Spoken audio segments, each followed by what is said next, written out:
Ako si Makong, pinanganak sa bansang mahalang gas, mahalang bigas, mahal kanon at hindi na ngayon. Aray mo, tokak! Gumagawa pala kami ng aming pamingwit. Kasama ko si IG. Ngayong araw guys, samahan nyo kami para mamingwit ng palaka. In Ilocano, tokak. At habang kinakayasan ko pala yung kawayan, pinapaalala ko pala yung sakit nung iniwan ka niya.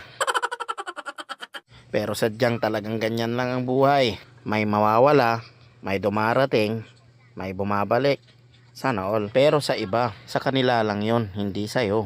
Sorry mo. At ayun na nga, malas ko nakatapak ako ng kinakalawang na alambre. Aray mo ko! At habang kinakayasan ko ang kawayan, istipot ka lang dyan at magkikwento muna ako. Grabe talaga yung ulan, no? Ngayong araw lang tumila. Namiss ko yung araw. Yung araw na kayo pa. Yun bang tipong umaapaw ang pagmamahal nyo sa isa't isa, pero may expiry date lang pala? Aray mo ko. Pero laban lang. Sabi ko nga, ganun talaga ang buhay. Huwag ka lang magpatalo.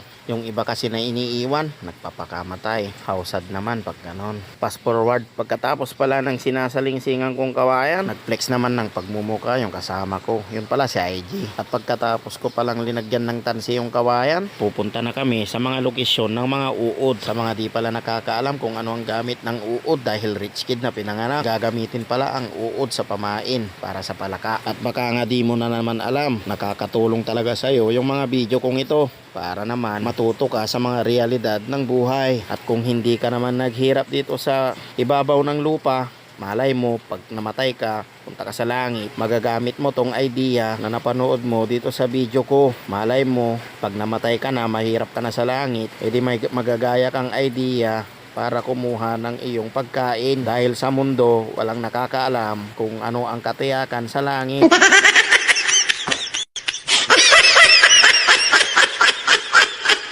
Puro na lang pala langit yung sinasabi ko. Kaya habang buhay ka pa, magpapakabait ka. Para sa langit ang punta mo. Yun bang, pag nakita mo ako, inaabutan mo ako agad ng 500. Ganon, yung mga ataking deserve maglangit.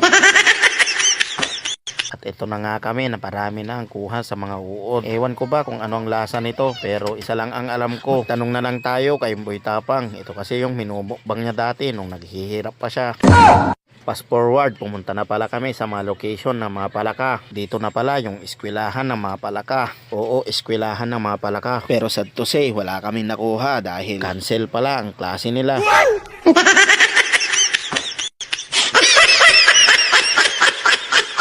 At dito naman yung mga kapitol ng mga palaka. Pinuntahan ko na yung pamalakasang location nila. Pero sad to say pa rin, wala pa rin kaming nakuha dahil nag-announce pala ang gobyerno ng all government work are suspended.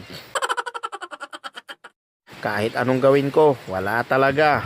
Eating frog for today is prohibited, sabi nga nila.